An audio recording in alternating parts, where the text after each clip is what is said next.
Hello, welcome to the Chapel Adult Bible Class. We are starting a new series today, and if you were able to get the attachment that came with my email, I provided for you kind of a roadmap of where we're going on this new series. We're going to spend the next 7 or 8 weeks looking in an overview fashion at the ministry and message of the Apostle Paul. And you can see I've given the title to this series, From Christ Antagonist to Christ Ambassador, because indeed that is the incredible, remarkable testimony of the man that we know as the Apostle Paul. You can see from the blueprint that I've given you there that we're going to move through these sessions today, beginning with looking at the man and the Pharisee, to understand a little bit better about his background and how God used his background to fashion him into the choice servant he became in the spread of the gospel, actually to the ends of the Roman Empire. Then we'll move on and look at his conversion and early ministry. We will look at each of his 3 missionary journeys, each in turn. We are going to camp out on the Jerusalem Council in Acts chapter 15 because that is a very pivotal event in the early church. Then we're going to, in survey fashion, look at Paul's theology. And then finally, we'll consider some of the factors and some of the characteristics of Paul as a letter writer and then as a prisoner and a martyr. So, as I said, we'll be following this as our outline through these sessions. I'd like to begin by having us look at one of a couple of texts where Paul provides autobiographical information. And it's in Philippians chapter 3. So if you would please take your New Testaments and turn to Philippians chapter 3.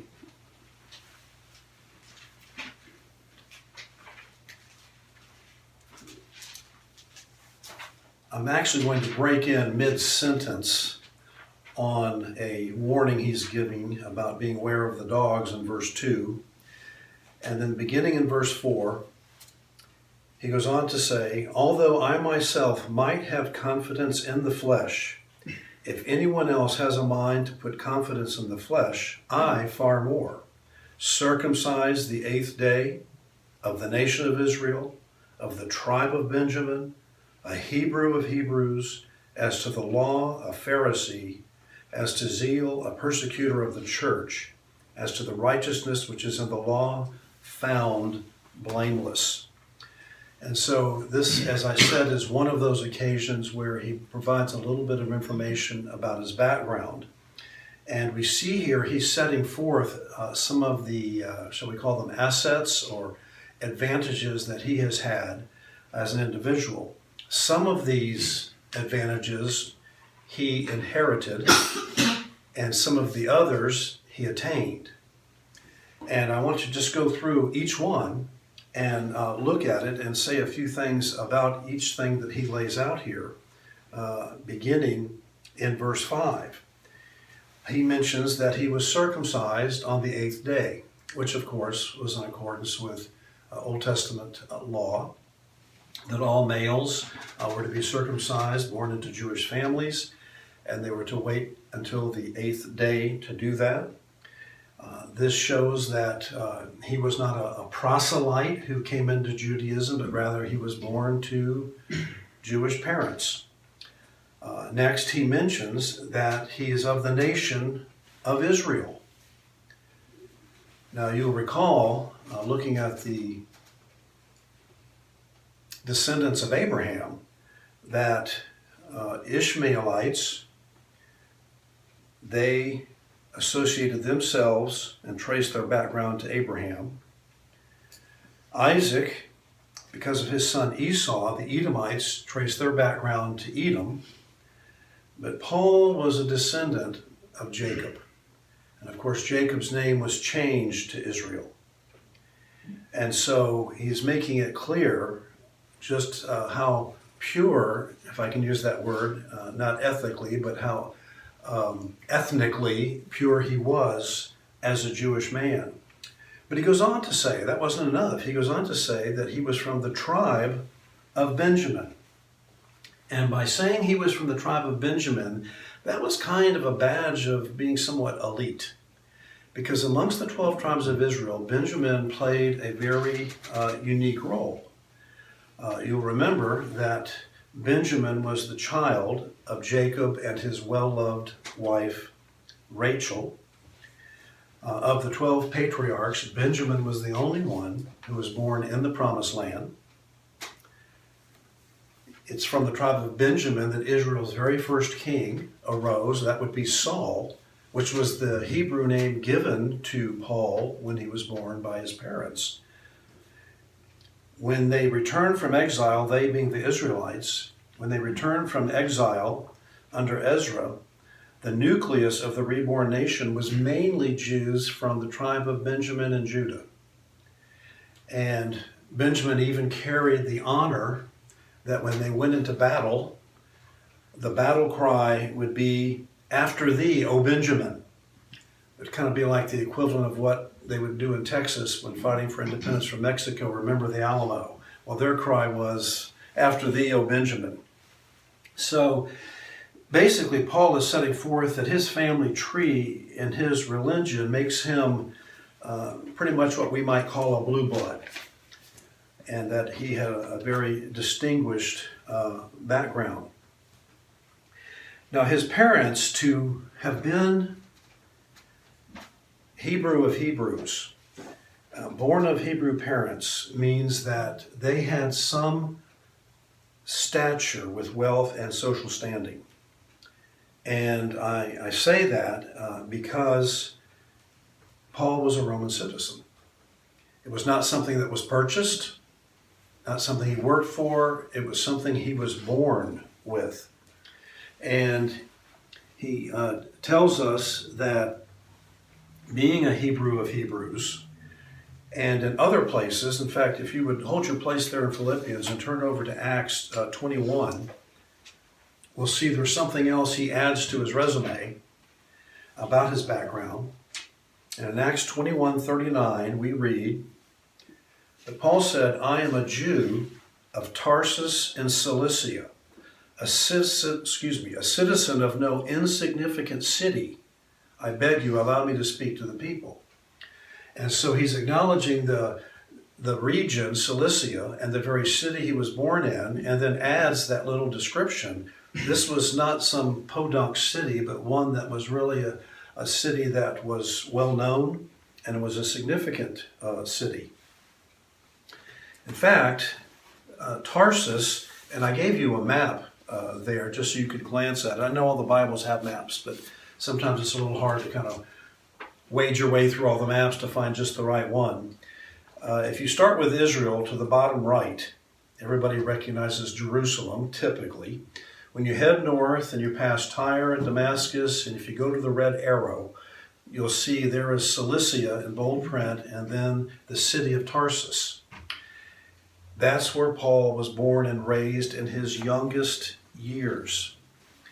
And of course, during the Roman Empire, even though Tarsus has a history that goes back many, many, many centuries, by the time you get to the era of Alexander the Great and the Greek Empire, which was then surpassed by the Roman Empire, Tarsus was a very crucial city because it was a main thoroughfare between people traveling from east to west and back. You can kind of just see that if you follow the map either direction, to the right or to the left. Tarsus was famous for two engineering feats that contributed to them being such a major commercial center. The first was the harbor. They had a port. Now, I don't know if you noticed this by looking at the map, but you notice the dot for Tarsus is not exactly on the coast. It's actually inland 10 miles. But why they were able to have a port is that there was a river that flows out of the mountains that flows down right through where Tarsus was located, and there was a lake there, and then from the lake the river continues on down to the Mediterranean Sea. And so basically their boats would just come up the river from the Mediterranean, and they would dock in the lake and then turn around and go back. The other engineering feat is known as the Cilician Gates. when you're going a little to the north and then to the east, there are mountains, and they were just about impassable. Well, they succeeded in carving a road through the mountain that allowed caravans and eventually armies to pass back and forth through that area. And because of that road, Tarsus at one time or another, the Assyrians had control of them, the Persians had control of them, Alexander the Great came through, he had control of them, Julius Caesar came through there, he had control of them. And so they had been conquered many times, but it resulted in the city, as far as a culture, they would be what we would call a Greco-Roman city, that they had tremendous influence from Greek culture and also from Roman culture. There was a significant Jewish population in Tarsus, and the Jews who lived in Cilicia were not as resistant, they were not as rebellious as the Jews in Palestine were against the Romans. And the population, from what I've been able to gather, probably at the time that Saul, who became Paul, was born, the population of Tarsus was probably 500,000 people, 500,000 people. And that explains why so many of Paul's analogies and illustrations go to features of Greek and Roman society, especially the law courts of Rome. He talks about the stadium, he talks about the athletic games, and he uses that kind of imagery because that was the setting that he grew up in. And of course he was fluent in Hebrew, but he was also fluent in Greek and also likely spoke Latin. One little side note, you remember Mark Antony? Mark Antony decided to reside at Tarsus for a time. And in fact, if you ever saw the old movie, I don't know how many have been made, but the one I'm thinking of is got Elizabeth Taylor. It's called Cleopatra. You know, Cleopatra and Mark Antony ended up having a romantic interlude. And so she was going to visit him, and she came with this magnificent flotilla. And it floated up that river for 10 miles up into Tarsus for her to go and meet Mark Antony. And they said that the crowds were just so enamored with all of the regalia and the splendor of her floating on this boat. She's dressed in gold, mimicking one of the goddesses. All the oars were coated in silver, that all the crowd swarmed and left Mark Antony sitting alone on the throne, and they swarmed out to the shore to watch Cleopatra arrive. But all that to say is that Paul was a city boy. He was comfortable in the city, and I think that is borne out as we, in the coming weeks, look at his missionary journeys and to where one of his strategies was to go to major urban centers, and where there was a great mixture of people from east and west, of many languages, and he was comfortable in that setting. Something else that we should comment on here at this point is that I said he came from a status of somewhat wealth and social standing, being a Roman citizen.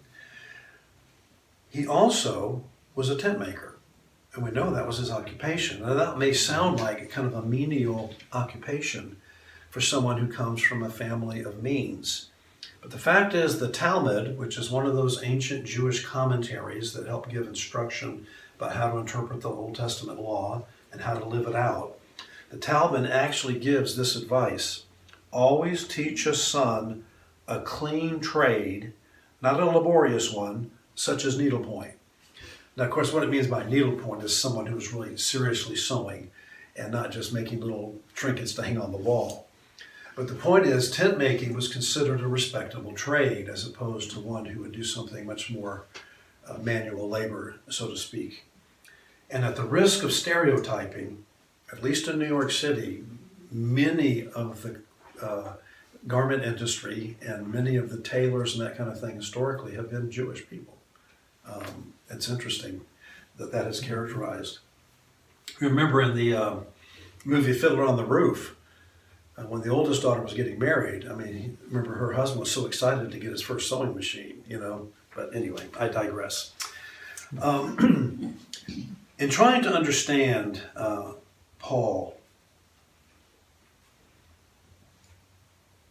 trying to decide how much to delve into this, scholars have sort of written and debated throughout history over just how Jewish Paul was, especially since he had such a heart for Gentiles. Some have even tried to suggest that because of this historically recognizable difference between what is called Hebraic Judaism, which means the way Jewish people lived in Palestine near Jerusalem, as opposed to how Jews lived in the diaspora, that is, living in other places around the known world that was not in the heartland of Israel. And as would be understandable, the Jews who lived in places like Tarsus were not quite as strict. I mean, obviously, Paul grew up in a home where his dad was a Pharisee, and so they obviously were very devout Jews, but he was more comfortable with some of the Hellenistic influences of Greek culture. And so there was always this kind of tension between the Jews who lived what we'll call the Holy Land in Israel and the Jews that lived elsewhere. And in fact, interestingly, do you remember when Paul was writing to Corinth that they ended up with a problem in the early church? And the problem was that the Hellenistic Jews and the local Judean Jews were arguing with each other because they felt like some of their widows were being overlooked. And so that's just a little slice of a glimmer of the kind of tensions that went on. Those who lived in Palestine saw themselves being of a more serious and a more devout level of Judaism. But I don't think that's a fair distinction to apply to the Apostle Paul. It could be one of those things where, interestingly enough, from what historians tell us, the Jews in Palestine griped and resisted much more, at times violently, against paying taxes to Rome than did the Jews, for example, in Tarsus. And whether that's because they were there and living with it right in front of them and seeing some of the corruption that was going on, even some of the Jews serving as tax collectors for the Romans, whether it made it harder for them to kind of cough it up. Whereas perhaps living far away, every Jew's lifelong desire, if they lived elsewhere, was at some point in their life to go to Jerusalem, especially to celebrate Passover. Whereas if you lived in Palestine, you were required to go 3 times a year. But Josephus, the Jewish historian of the first century, he tells us that the typical Jewish family, when they had sons, that when that boy turned 5 years old, they started teaching them Scripture. And they started teaching them to read the Hebrew Scripture. When they turned 10, they then started to instruct them from the Mishnah. And the Mishnah was another collection of writings where the Pharisees, the rabbis, were interpreting and writing down the oral law and putting it in writing and codifying it. And so at age 10, Paul would have been becoming familiar with the Mishnah as well as the Hebrew Scriptures that he started looking at when he was 5 years old. Another statement that Paul makes, which is very enlightening. By the way, we read Acts 21:39. Go to the very next chapter, chapter 22 of Acts. In Acts 22, 1 through 3, in a similar fashion, we see him revisiting this issue of his birthplace. This is where the Jews are starting to riot, and he wants to address them. And in Acts 22, his address begins this way: "Brethren and fathers, hear my defense, which I now offer to you." And when they heard that he was addressing them in the Hebrew dialect, they became even more quiet. And he said, "I am a Jew, born in Tarsus of Cilicia, brought up in this city, this city meaning where he is now in Jerusalem, brought up in this city, educated under Gamaliel, strictly according to the law of our fathers, being zealous for God, just as you all are today. And you probably recognize that name Gamaliel because over in Acts chapter 5, when they were starting to deal with some of the apostles in Jerusalem that were getting such a following and performing miracles, and the Sanhedrin, which is kind of like the Supreme Court of Israel, they're trying to decide what to do with them. Acts 5:34, but a Pharisee named Gamaliel, a teacher of the law, respected by all the people, stood up in the council and gave orders to put the men outside for a short time. And then he actually went on to say, we need to take a more moderate view of this and not be rash. So Gamaliel had a reputation for being very circumspect, very fair, very humanitarian.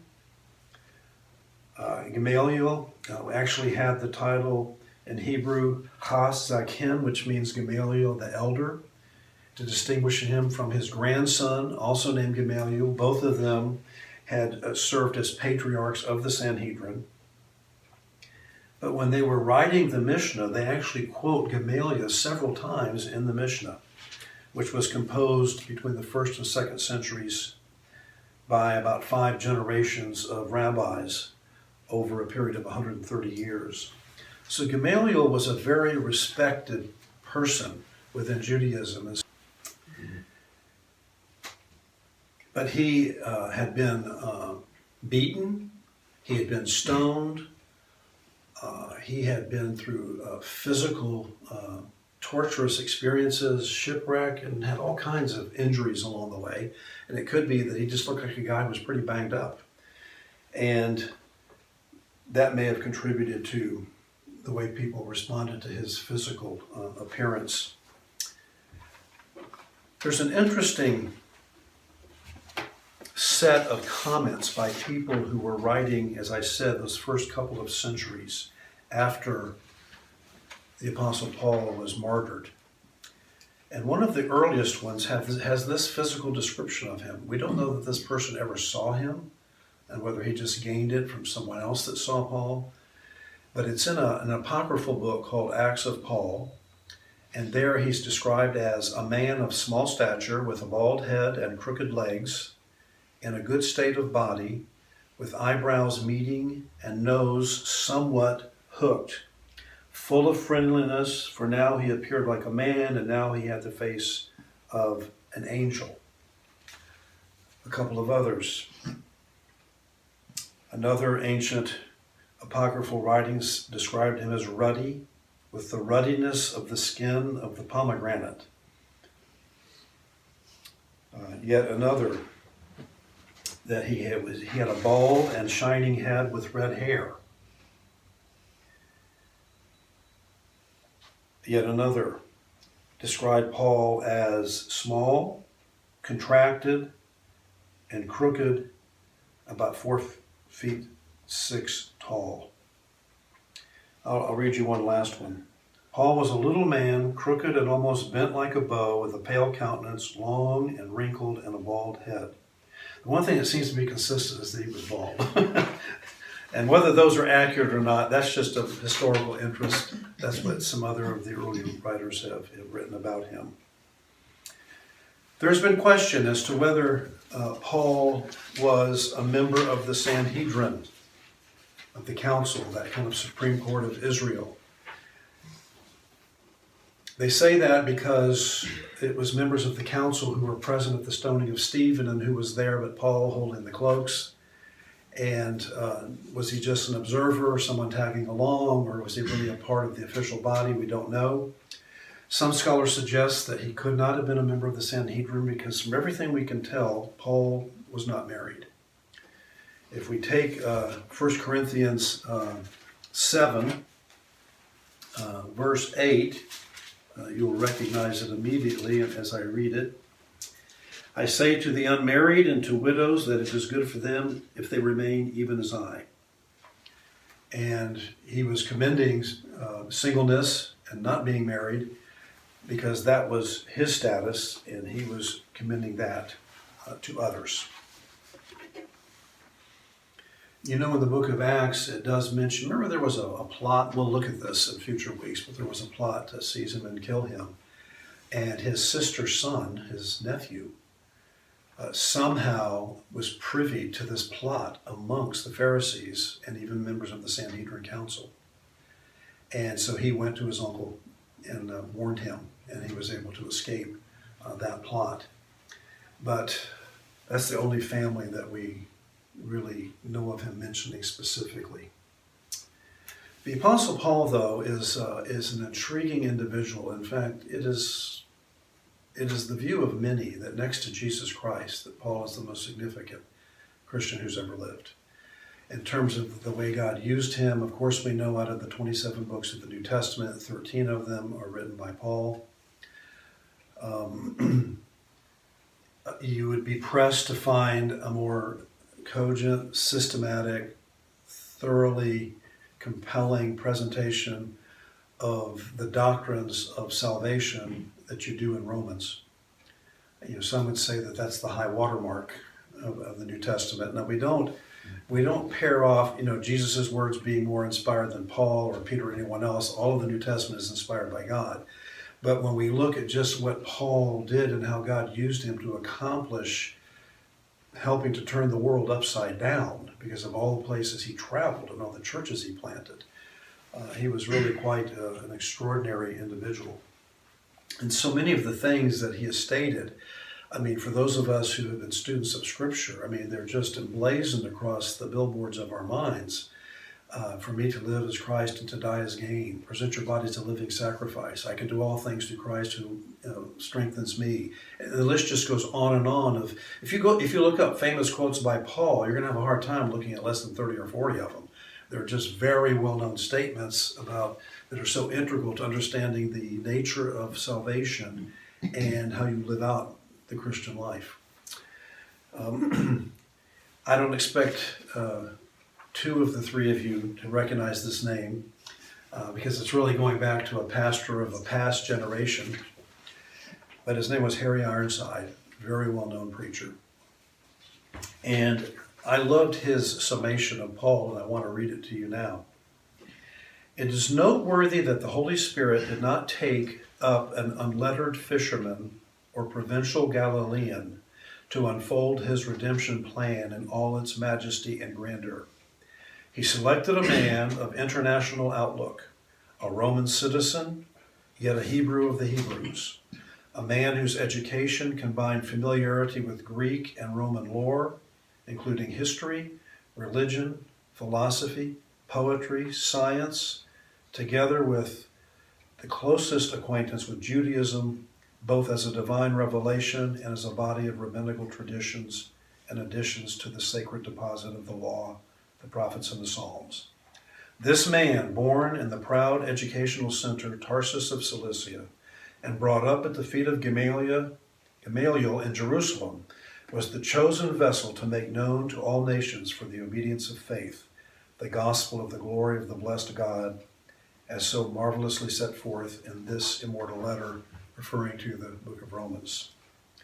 It was evidently written somewhere along the journey from Macedonia to Jerusalem, and very likely from the city of Corinth.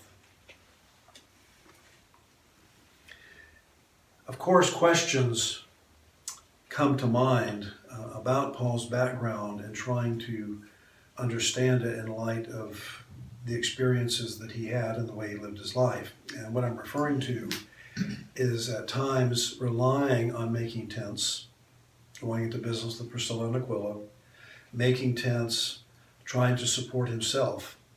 And so, but it does beg the question, what happened to his family's estate? Was he somehow excommunicated from the family because of his conversion? I've read one scholar who makes a very strong case that he thinks Paul eventually had access to his family's money because he spent a total of almost 4 years. Once he was arrested and appealed to Caesar, went to Caesarea, took the trip, was allowed 2 Roman soldiers, was allowed a servant, had guests. Going and appealing to Caesar, just like going to the Supreme Court today, one deterrent for people getting a case to the Supreme Court is not just volume, it's spending the money to get there. It cost a lot of money for Paul to appeal all the way to Caesar. How did he survive for 4 years in a rented house and take care of himself and pay the monies that had to be paid? And so this one scholar suggests that probably by the time his parents died, that eventually he lived off the estate those last 4 years leading up to his own martyrdom. It's fascinating. I gave you the thumbnail sketch, but there's much more detail that goes into his reason for thinking that. So that's Paul, the man, the Pharisee. I'm going to conclude the lesson now. Of course, being a creature of habit, I want to say let's go now to our coffee break. But since we're not actually doing that because we're not gathering, and when we do renew gathering together and we renew coffee breaks, whenever that day comes, I'll be delighted to start having the little yellow lemon cakes that are usually on the table there. But God bless you all, and until next time, I hope you enjoy the rest of this week and a good Lord's Day watching Brad on our service on Sunday. God bless.